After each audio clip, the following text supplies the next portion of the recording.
December 7, 1941, 7:55 a.m.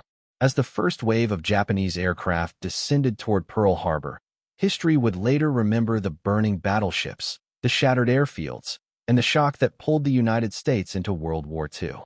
What history rarely mentions is what the Japanese pilots hunted first: slow, ungainly aircraft sitting helplessly on the water, the flying boats. Of the 81 consolidated PBY Catalinas stationed on or near Oahu that morning, 73 were destroyed.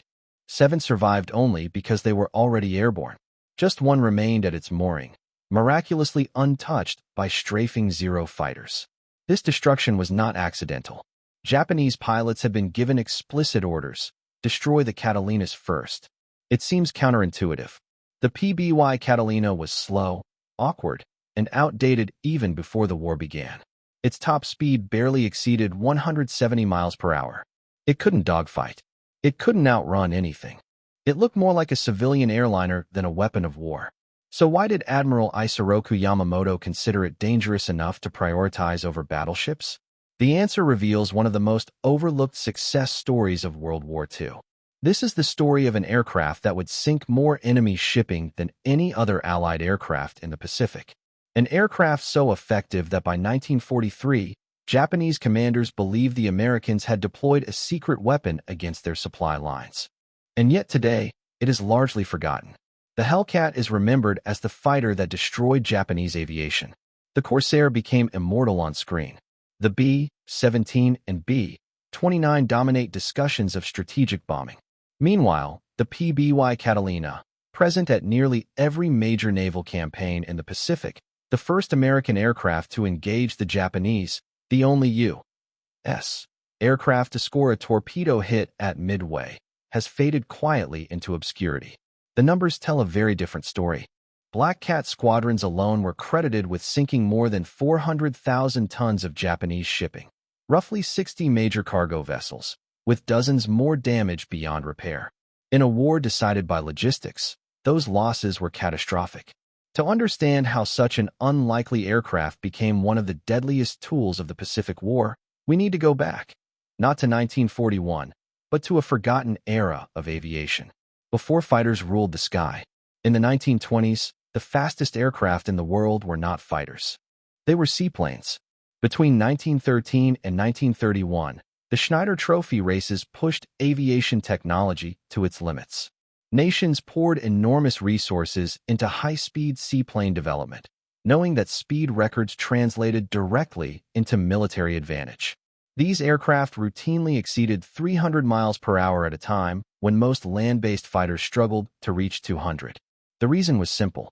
Seaplanes weren't constrained by short grass runways. They could accelerate across miles of open water, allowing engineers to design aircraft with extreme wing loading and pure speed optimization. A Supermarine S-6B could do what land-based aircraft simply couldn't. That advantage would eventually disappear as concrete runways grew longer. But for 2 critical decades, seaplanes represented the cutting edge of aviation. Flying boats were different.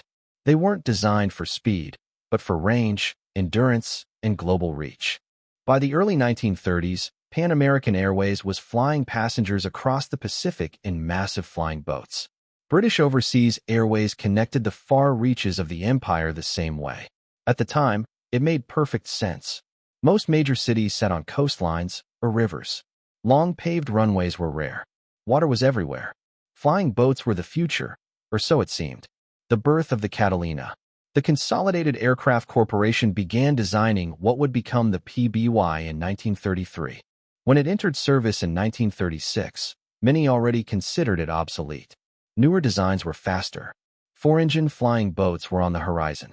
Yet something about the Catalina was fundamentally right. Its high parasol wing provided exceptional downward visibility, ideal for spotting ships, submarines, or survivors. The wing's long, narrow shape gave it extraordinary fuel efficiency. It couldn't go fast, but it could stay airborne longer than almost anything else. The aircraft's hull was divided into 5 watertight compartments, turning it into a flying ship. From nose to tail, the Catalina was built for endurance. A nose compartment with a bomb sight and machine gun. A spacious cockpit with unmatched visibility. a navigator and radio operator's station, a central living compartment with bunks and a tiny galley, large observation blisters for scanning the ocean, a tunnel gun position defending the aircraft's rear. Crews routinely flew 15 to 20-hour missions. Some stayed airborne for more than a full day. At the heart of the aircraft sat the flight engineer, a position almost forgotten today. From a cramped station beneath the wing, he managed fuel flow, engine cooling, electrical systems, auxiliary power, and the retractable wing floats. One wrong valve selection could shut down both engines instantly. Communication between pilot and engineer was handled through a silent system of indicator lights, essential during combat or radio silence. The Catalina was not powerful. It was not fast. It was not well armed. But it could go farther, stay longer, and operate from anywhere there was water. That would change everything. Why the Japanese feared it. The Imperial Japanese Navy understood something many later historians missed. Battleships could be repaired. Aircraft could be replaced. But information was lethal. The Catalina could find fleets, shadow them for hours, guide submarines and carriers, rescue aircrews, and, most dangerously, hunt shipping. If the Catalinas survived Pearl Harbor, they would begin dismantling Japan's logistics immediately. That is why they were targeted first. And despite the devastation at Pearl Harbor, they survived just long enough to begin doing exactly that. What made the PBY Catalina truly dangerous was not its firepower, but its freedom of movement. Japanese planners could calculate the range of American bombers by measuring distances from known airfields. The Catalina shattered that logic. It didn't need runways. A hidden lagoon, a remote bay, or a seaplane tender anchored behind an island could become an air base overnight. Converted ships like USS Langley and USS Tangier supported entire squadrons, turning empty stretches of ocean into mobile strike platforms. Japanese intelligence never knew where the next attack would come from. That threat became clear even before Pearl Harbor was bombed. 1 hour before the main attack, a Catalina crew spotted a Japanese midget submarine attempting to enter the harbor. Their report led to the first American shots of World War II. When the air raid began, Japanese pilots had explicit orders: destroy the PBYs. Battleships could be repaired. Catalinas, if they survived, could immediately begin hunting fleets, submarines, and supply lines. Early combat exposed the aircraft's weakness. Daylight attacks were disastrous.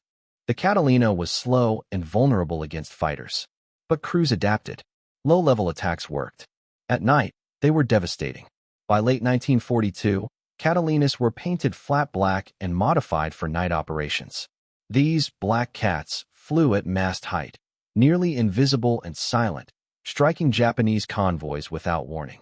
Attacks continued all night, one aircraft forcing evasive action, another attacking as ships regrouped. In a single month, Black Cat squadrons sank over 40,000 tons of shipping. Japanese logistics began to collapse. Commanders believed the Americans had deployed a secret new bomber, never realizing they were being destroyed by an aircraft designed in the early 1930s. The Catalina had found its true role, and it was only getting started. By 1943, the impact of the Catalina was impossible to ignore. Black Cat squadrons were sinking Japanese shipping at a rate the enemy could not replace. Supply barges, troop transports, fuel tankers, everything Japan depended on to sustain its island empire was being hunted at night. The war in the Pacific was becoming a logistics war, and the Catalina was quietly winning it. The aircraft's versatility went far beyond attack missions. Catalinas located enemy fleets at Midway, tracked submarines across the Atlantic, and rescued thousands of downed airmen. No mission captured their spirit more clearly than August 1945, when a Catalina landed in heavy seas to rescue survivors of the USS Indianapolis. Unable to take off again, the crew tied men to the wings and fuselage and stayed through the night until help arrived. 56 lives were saved because a crew chose humanity over regulations. By war's end, over 3,000 Catalinas had served worldwide. They sank submarines, strangled supply lines, found lost fleets, and saved lives in every theater of war. Slow, ungainly, and already considered obsolete in 1941, the PBY Catalina proved that endurance, adaptability, and crew ingenuity could matter more than speed or glamour. It never became a movie star. It never dominated air-to-air combat statistics. But quietly, hour after hour, night after night, the Catalina helped break the enemy's ability to fight. That is why it remains one of the most underrated combat aircraft of World War II.